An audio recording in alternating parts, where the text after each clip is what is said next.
ही अहम मुद्दा उठाया। सवाल था कि अगर कंपनी इतना जबरदस्त प्रॉफिट कमा रही है तो फिर उसका ऑपरेटिंग कैश फ्लो नेगेटिव क्यों है। मतलब आसान शब्दों में, कागज पर तो मुनाफा दिख रहा है लेकिन कैश हाथ में नहीं आ रहा है बिजनेस चलाने के लिए।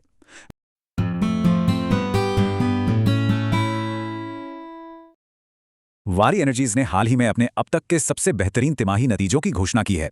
लेकिन इन शानदार आंकड़ों के पीछे कुछ बड़े सवाल भी छिपे हैं। तो चलिए उनकी Q2 FY26 की अर्निंग्स कॉल के आधार पर वारी के महत्वाकांक्षी भविष्य का विश्लेषण करते हैं और देखते हैं कि ये विकास की राह पर है या आगे बड़ी चुनौतियां हैं। तो इस पूरी कहानी को हम समझेंगे कैसे?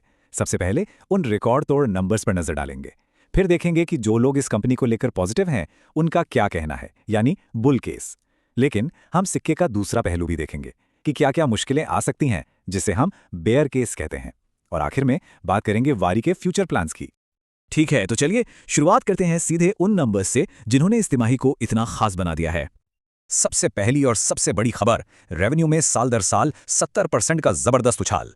मतलब इस फाइनेंशियल ईयर की शुरुआत काफी तगड़ी हुई है। लेकिन असल कहानी तो प्रॉफिटेबिलिटी में है। रेवेन्यू से भी तेज ग्रोथ, ईबिटडा में 155% की ऐसी वैसी नहीं बल्कि बहुत बड़ी बढ़ोतरी हुई है। और बॉटम लाइन यानी सारे टैक्स चुकाने के बाद जो शुद्ध मुनाफा बचता है वो भी 134% बढ़ गया। ये आंकड़े सच में काफी इंप्रेसिव हैं।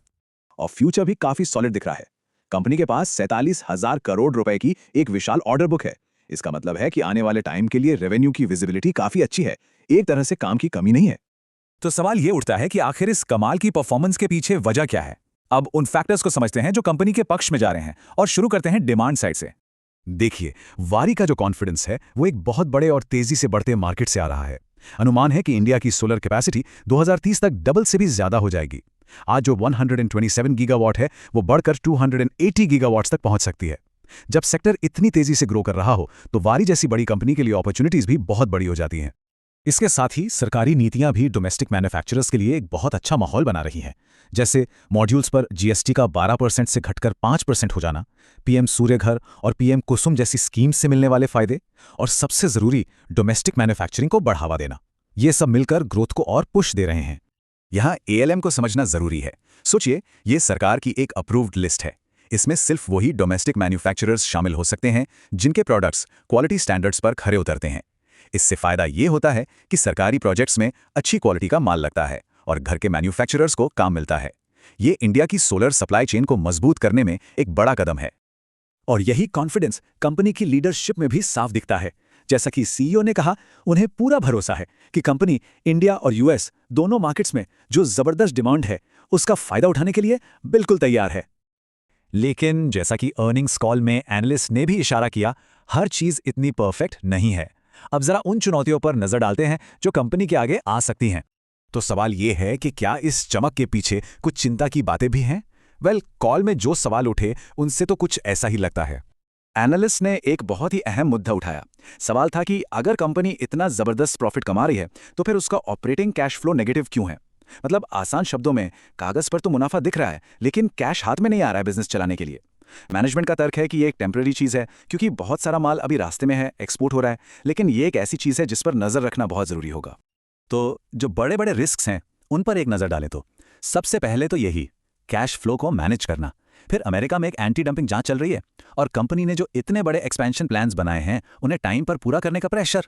ये सभी ऐसी चुनौतियां हैं जो कंपनी की ग्रोथ पर असर डाल सकती हैं। इस एंटी डंपिंग जांच को लेकर कंपनी का ऑफिशियल स्टैंड बिल्कुल साफ है। उनका कहना है कि वो जांच में पूरा सहयोग कर रहे हैं और उनकी सप्लाई चेन सभी कानूनों के हिसाब से ही बनी है। लेकिन जब तक इसका फैसला नहीं आ जाता, एक अनिश्चितता तो बनी ही रहेगी। तो वारी इन चैलेंजेस से निपटने के लिए क्या कर रही है? उनका प्लान है सिर्फ सोलर पैनल्स तक सीमित न रहकर अपने विजन को और बड़ा करना। सबसे पहले तो वो अपने कोर सोलर बिजनेस को ही बहुत बड़े स्केल पर ले जा रहे हैं।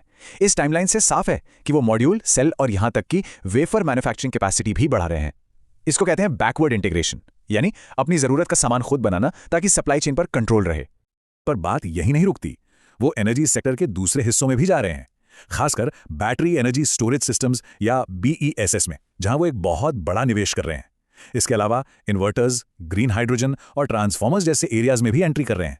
मैनेजमेंट का ये स्टेटमेंट उनके पूरे प्लान को साफ कर देता है। वो सिर्फ एक कंपोनेंट मैन्युफैक्चरर नहीं रहना चाहते, बल्कि एक इंटीग्रेटेड रिन्यूएबल एनर्जी कंपनी बनना चाहते हैं जो जरूरी चीजें बनाने से लेकर पावर सप्लाई तक सब कुछ करे। तो अब आते हैं वारी की कहानी के सबसे अहम मोड़ पर। एक तरफ है मौका और दूसरी तरफ है चुनौती। उनके प्लान का स्केल इस एक नंबर से समझ में आता है, 25,000 करोड़ रुपए से ज्यादा का कैपिटल एक्सपेंडिचर। ये फाइनेंशियली और ऑपरेशनली दोनों तरह से एक बहुत बड़ी चुनौती है। तो आखिर में पूरी कहानी इन दो चीजों के बीच आकर रुक जाती है।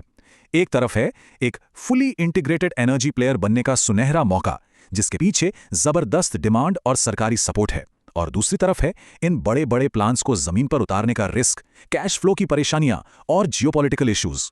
इन्हीं दोनों चीजों के बीच का संतुलन वारी का भविष्य तय करेगा।